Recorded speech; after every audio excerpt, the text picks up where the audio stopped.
Did you know in American hospitals alone, the Centers for Disease Control estimates that healthcare-acquired infections, or HAIs, account for an estimated 1.7 million infections and 99,000 associated deaths every year. It's pretty unbelievable. Former Lieutenant Governor of New York State and founder and chairman of the Committee to Reduce Infection Deaths, Betsy McCaughey, joining me now to speak on this issue. I know you're very, very passionate about this. So the numbers, they seem crazy and they seem alarming. They are alarming. Yeah. Hospital infections kill more people each year than breast cancer plus auto accidents plus AIDS combined.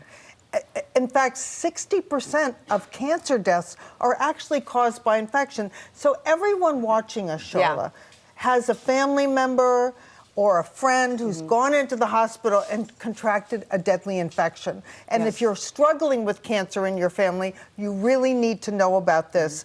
And hospitalinfection.org, that's our website. We have so many suggestions on that website of things you can do before you go to the hospital and while you're in the hospital to protect yourself from infection. So tell me a little bit more about your organization and what it does. It's a not-for-profit. I launched it 20 years ago. I used to be Lieutenant Governor of New York, and when I was in that office, so many people came to me with the same terrible story. I brought my mother, my father, my brother to the hospital, and they contracted a terrible infection. So when I left office, I vowed I had to do something about it. And for many years now, we've produced a list, the 15 steps, things you can do to protect yourself. But now we've gone one step further. We're launching a kit. And each of the items in this kit has been chosen by medical experts to give you the tools to reduce your own risk. For example, all the medical experts say, even the CDC, that if you're having a procedure, you should bathe for 3 to 5 days before your surgery with a chlorhexidine liquid soap. Right? It's hard to find in the drugstore. Some surgeons forget to tell their patients, here is just the right size bottle inside the kit. Often when you're in the hospital, no one comes by to help you brush your teeth. And if you don't clean the inside of your mouth, you can get something called aspirational pneumonia.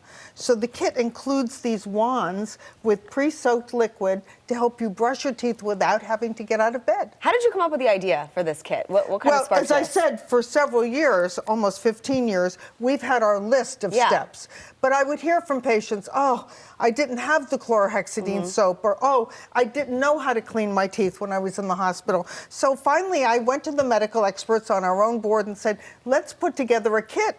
You can keep this in your front hall closet or in your bedside table. And if you do have to go to the hospital, grab it. And what kind of progress have you seen from hospitals, from states, from places making this safer? I'm so glad you asked me that. When I founded RID, not one state required hospitals to even disclose their infection rate.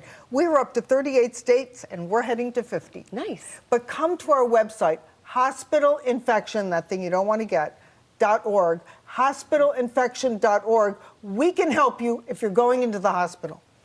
Yeah, you go to the hospital, you think they're going to help you. You don't think you might come out of there worse off your life. If you come absolutely. out. If you come out. All right, Betsy, thanks so much. Thank you for joining us this morning and helping to spread awareness on such an important issue. For more information on how to keep you and your loved ones safe from hospital infections, head over to, as she said, hospitalinfection.org. You can also find a link to purchase the pre-hospital infection prevention kit over there as well.